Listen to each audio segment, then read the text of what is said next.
ഇപ്പോൾ വേപ്പൊക്കെ തളിർത്ത് നല്ല ഇലകളായിട്ട് നിൽക്കുന്ന സമയമാണല്ലേ. തളിർക്കുക മാത്രമല്ല, പൂത്തിട്ടും ഉണ്ടാവും.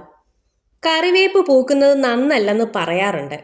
അതിൻ്റെ പ്രധാന കാരണം വേപ്പിൻ പൂക്കൾ വന്നു കഴിഞ്ഞാൽ വേപ്പിൻ്റെ വളർച്ച മുരടിക്കും. ഇലയൊക്കെ കരിഞ്ഞുണങ്ങി ആ കമ്പ് തന്നെ ഇലയില്ലാതെ നിൽക്കും. വേപ്പിൻ ചെടിയുടെ ആരോഗ്യത്തിന് പൂക്കൾ നുള്ളിക്കളയുന്നതാണ് നല്ലത്.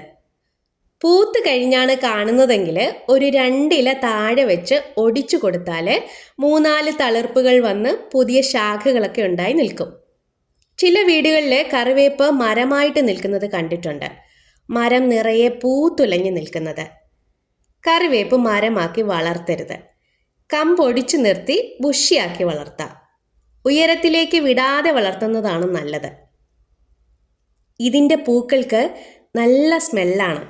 അതുപോലെ ഇതിൽ നിറയെ തേനുമുണ്ടെന്ന് തോന്നുന്നു. വേപ്പിൻ്റെ പൂ വിരിഞ്ഞു കഴിഞ്ഞാൽ പലതരത്തിലുള്ള ശലഭങ്ങൾ ഇതിനു ചുറ്റും പാറിക്കളിക്കുന്നത് കാണാം. കുഞ്ഞു തേനീച്ചകളൊക്കെ ധാരാളം വിരുന്നു വരും. ഇതിൻ്റെ കായ പഴുത്തു കഴിഞ്ഞാൽ അത് കിളികൾക്കും പ്രിയപ്പെട്ടതാണ്.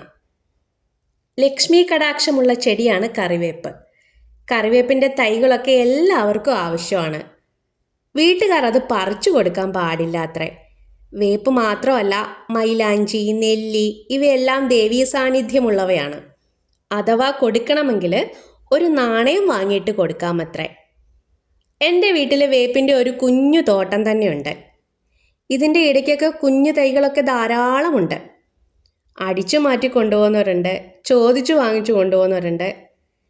വേരിൽ നിന്ന് തന്നെ പൊട്ടിക്കിളിർത്ത് ധാരാളം ഉണ്ടായി നിൽക്കുകയാണ്.